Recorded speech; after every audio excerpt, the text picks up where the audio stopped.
care of yourself, God will help you to live a good life. And then if you are kind to people, God will be kind to you.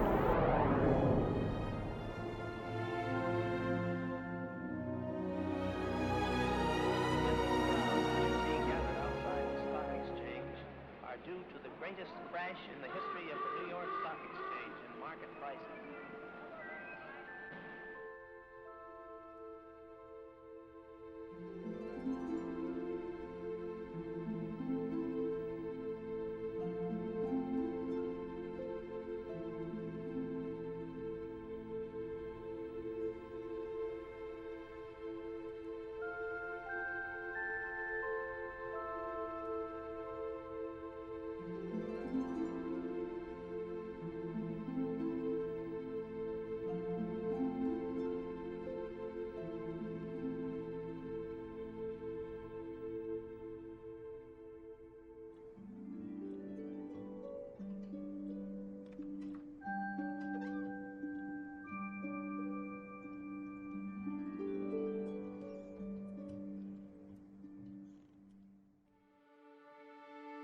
My name is Hattie Wilson Drayton Brown.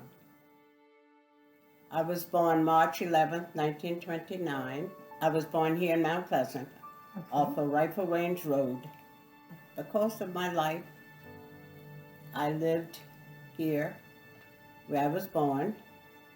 When I was old enough to go to school, my mother sent me to school.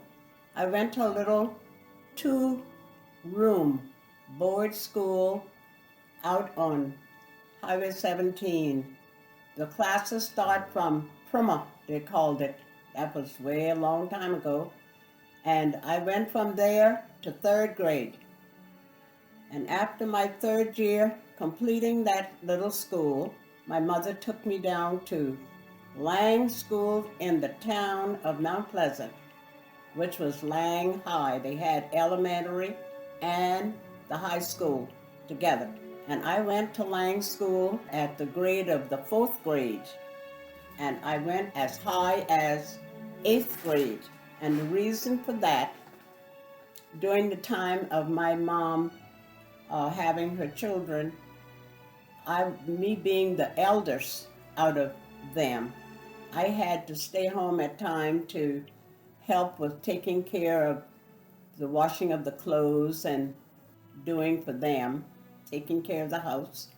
And then when I did get to where I could go back to school, I was such a large girl, and all of the children of my age at that time was so small.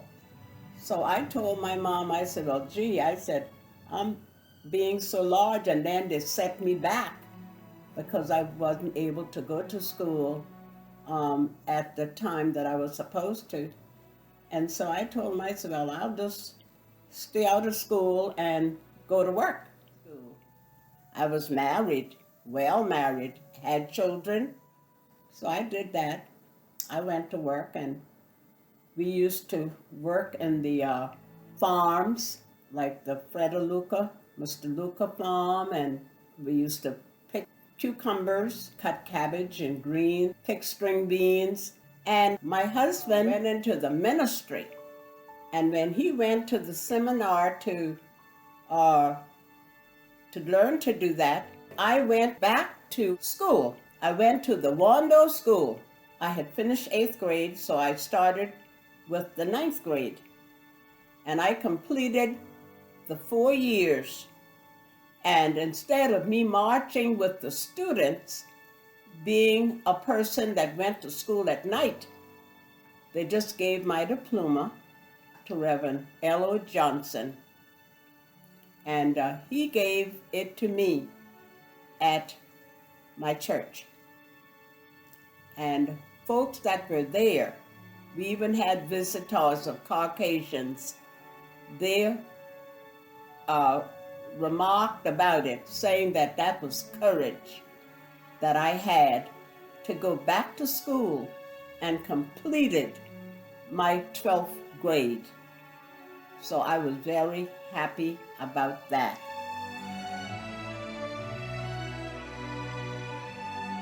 My favorite time growing up, well, at that time, we used to work on our father's farm also. I don't know how favorite it was, but we had to help to, you know, clean the crops that my dad planted, uh, help to, you know, take care of them when time come to pick the beans and dig the potatoes and stuff like that. And then along with that, I was a person that I loved to dance. So I used to dance. And when we come from school and do our lesson, we would get out on the porch, would get out there and we would dance. Okay. So that was something in my age of growing up. But on that too, my mother would never let us forget to go to church every Sunday, and we had to walk. Right. We would go to Sunday school, to our old church on 4 Mile Road, which is Highway 17 now. A little abode church. We went to Sunday school. Every Sunday we would go to Sunday school. And I used to like to be in cantatas at the schoolhouse because I had learned to sing. I sang from a little 6-year-old girl up until the age that I am now, 91. So that was my real good times Favorite. in growing up.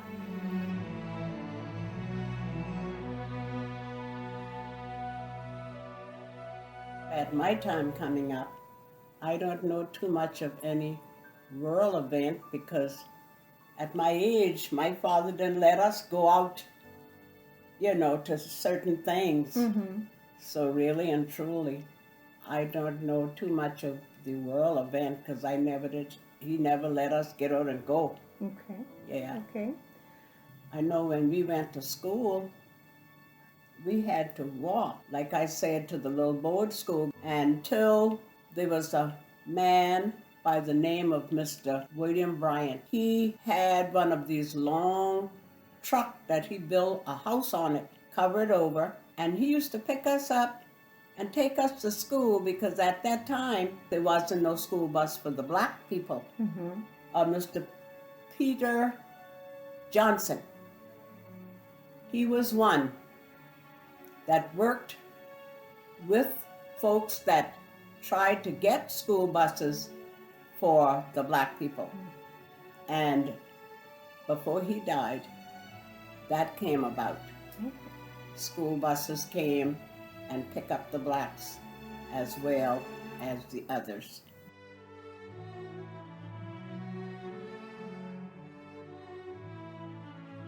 Oh, the community have changed because seemingly everybody now, they seem to be, you know, it's different from when my time coming up.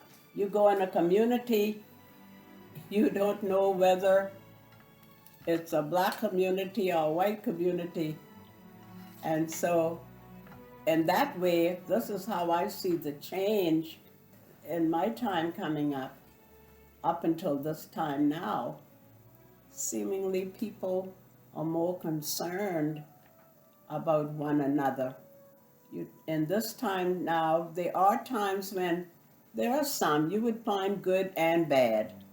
But in my time of my life living, I have always had people that was kind to me, Right. was kind to me.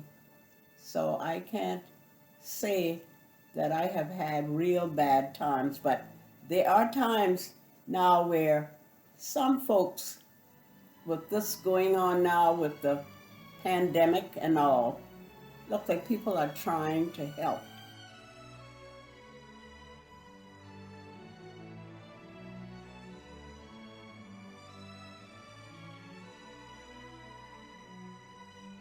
They are the backbone of the community because we all tries to do things to help one another.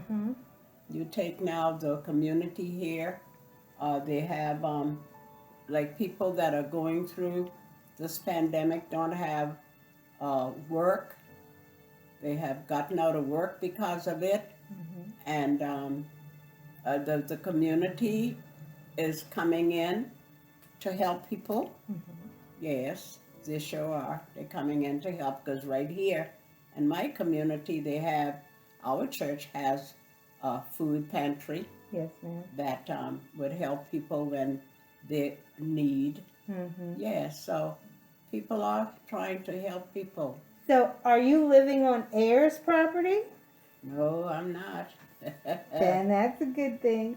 No, I'm not living on his property. This is my father's property, and he left it for his children. Good. Yes. Yes.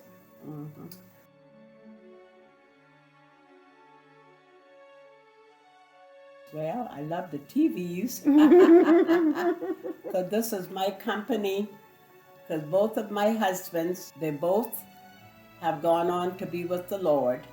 And now I'm here, living alone. I'm here in my home by myself, but with my TVs and my church sisters and the neighbors and my sister across the street, my daughter across the street. I am, I'm fine. But television, and I do love to watch churches and things like that. Sometimes games on there I watch just to keep me, and I read. I do read a lot. I read my Bible. I read my daily books every day. And I just have things like that just keeps me going.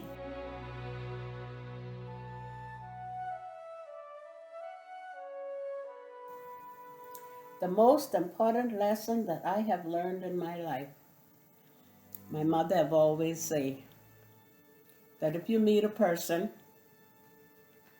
and if there's something that you see them in trouble about something and you could help, she said try to help them. The secret to living a long life is to first, as you grew up and you know right from wrong, you try to do more right than you do wrong.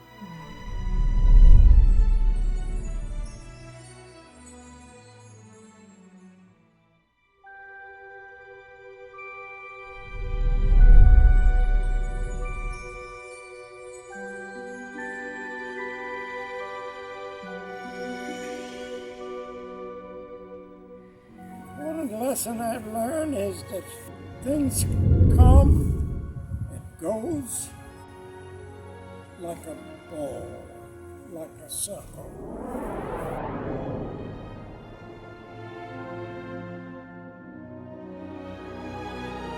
1925, and the Charleston dance is sweeping the country.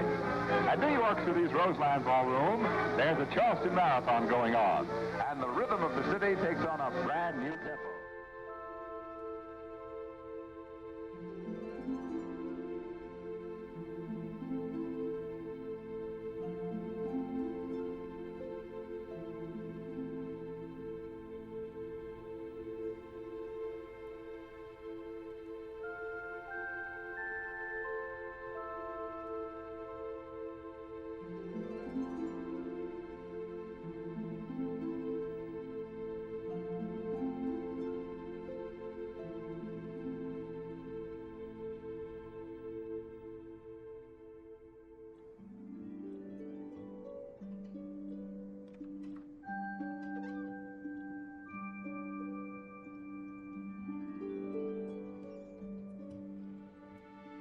My name is Lila Davis. I was born November the 24th, 1925, in Whitehall, South Carolina.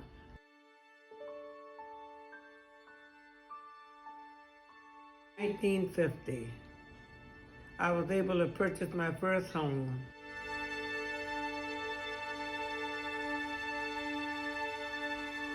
We no longer living under Jim Crow, but we got a long ways to go. How have you seen your community change over the years? Yes, they changed. The gentrification has taken over. What is something that your community used to do that they no longer do? They don't bother like they used to, and they don't have nothing to do with you. Are you living on heirs property? No, living on my own. What technology has influenced your life the most? Cell phone.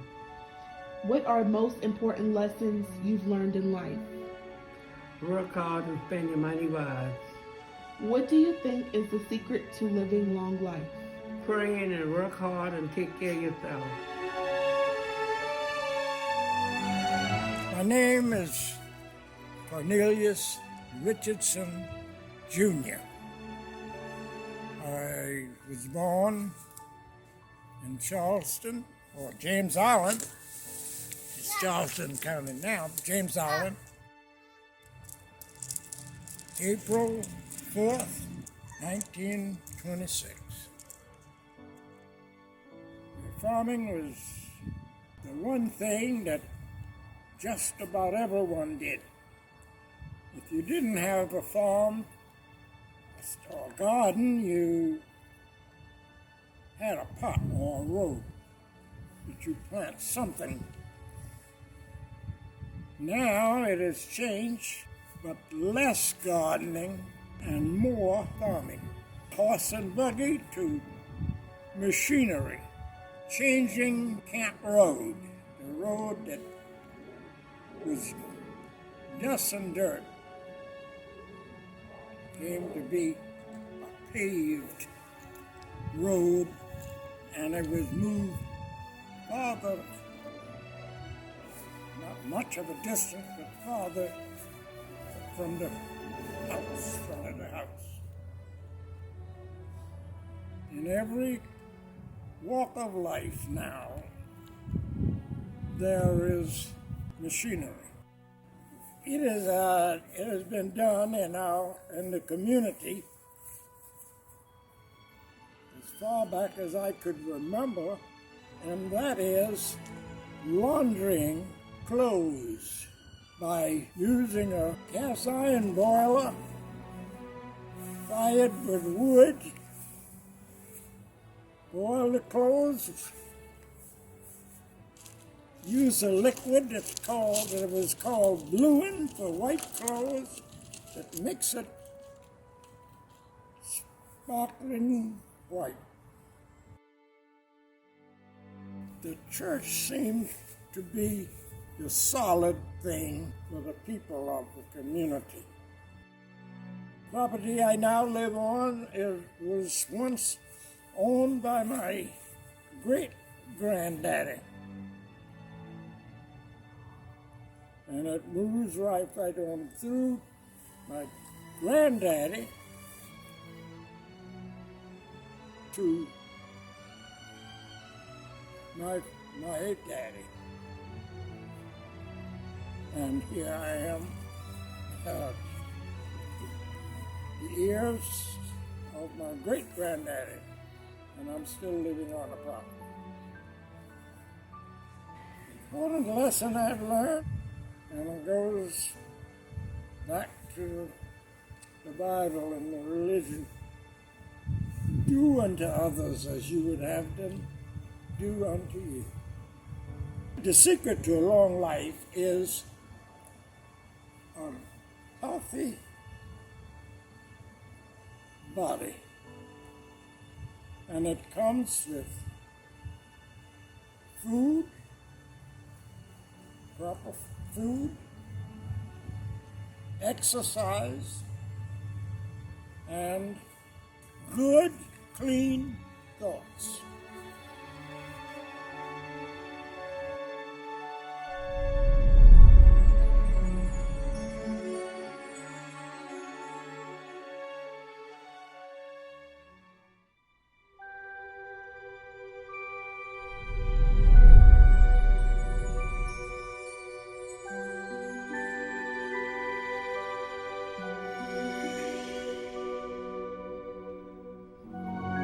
You take care of yourself, God will help you to live a good life.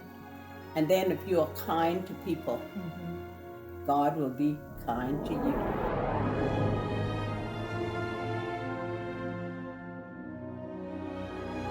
Prohibition went into effect on January 16, 1920. the task of enforcing the Volstead Act was given to the federal agency known as the Prohibition Unit, which was later called the Bureau of Prohibition.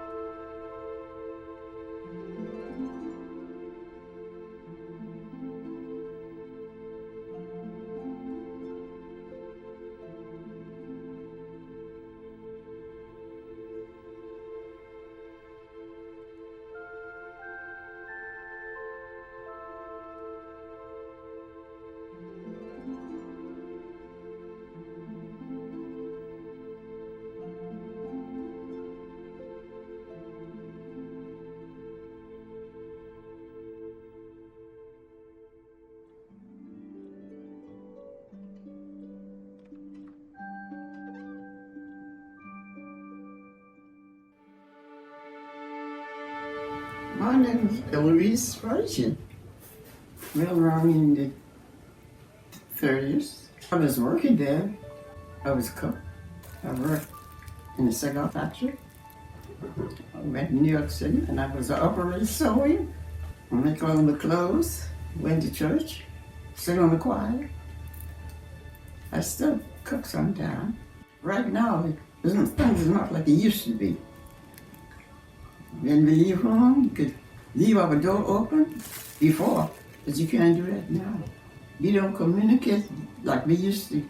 The community used to have prayer meeting, go to each other's house. Did your mother teach you some lessons that you still do today? Yeah. My mother teach me how to sew. You teach me how to cook. What do you think is the secret to you living a long life? What is the secret? What's the secret? Maybe be good to people. Okay. You know? To love everybody. Love everyone. Yeah, everybody.